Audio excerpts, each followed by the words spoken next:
Hey loves, welcome to Body Love TV.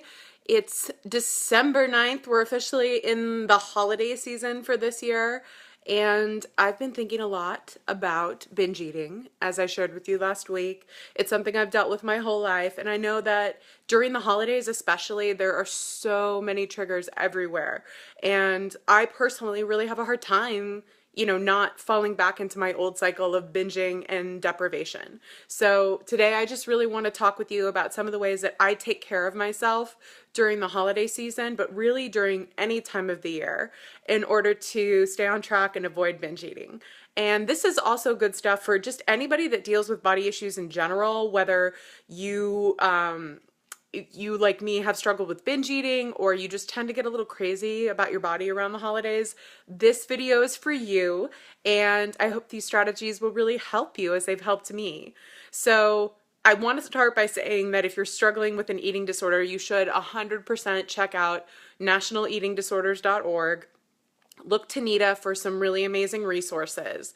One thing that I notice about what's already available in terms of literature about binge eating and advice is there's a lot of stuff that's really clinical. So what I'm about to share with you is like much more lifestyle oriented and also just geared towards like making yourself feel good in general, because I believe that, the better you feel about your body and about everything else, the more that you're going to be able to take care of yourself. So, I think that the number one most important thing, and I talked a lot about this in my video last week, is to remember that you are good enough just as you are. Now, especially when you're around like family members or people that drive you crazy that you don't see all year, it's easy to go to the bad place in our brains and start to think about all the things that like we don't like about ourselves, compare ourselves to other people and think like, well, wow, my cousin or my brother is so much more accomplished than me, or like, look at all this cool stuff that my friend did and I didn't really have that much cool stuff happen this year. Whatever it might be for you, comparing your body to your sister or your mom or other women in your family, whatever brings up those feelings for you, that it's just feeling like I'm not good enough, or like there's more that I need to do, I'm not measuring up, anything along those lines.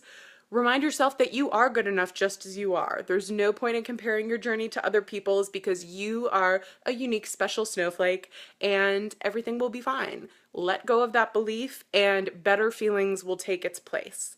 The second thing that I really try to do, and this is true, again, anytime I'm just like busy or stressed, maybe I'm traveling a lot for work, maybe I have a huge writing deadline, so that's taking up a lot of my mental energy. When I enter a stressful period like the holidays or any of those others that I mentioned, I double down on my love for my body, and I do this by scheduling my workouts. And I look to classes maybe a little bit more than I normally do, just to have that accountability that there's like a set time and place that I need to be to get my workout done.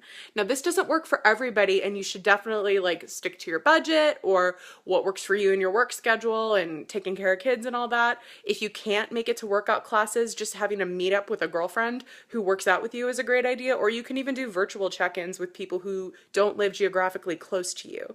But in general, like just setting aside that time and making sure that you're moving your body every day, even if it's only walking the dog or taking the stairs a couple extra times.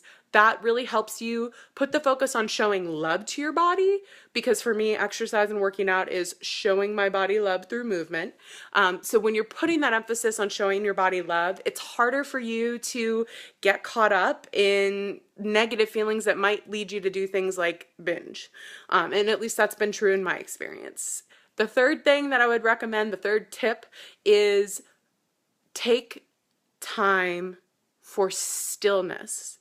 And this is so counterintuitive, because everything we hear about what it means to be a woman in today's society is like, go, go, go, go, go, a million miles a minute, do it all, do everything, have the job, the family, the husband, the career accolades, the ideal state of motherhood. Have it all, right? But the problem with that is that we're constantly in motion. So sometimes the easiest, simplest, and most effective thing to do to feel better and kind of like hit the pause button on whatever crazy thoughts have taken over in your brain is just to be still. You can sit in a bathroom stall and do this. I really love to do this in the sauna at the gym after my workout.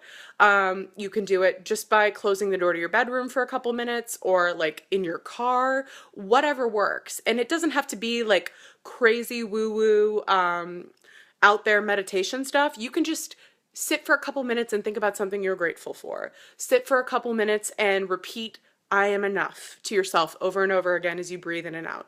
Do whatever you need to do. It doesn't have to follow a set formula.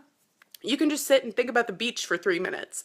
And 3 minutes is like a magic number that I would say start there and then like build your way up to 15, 20 if that feels good to you.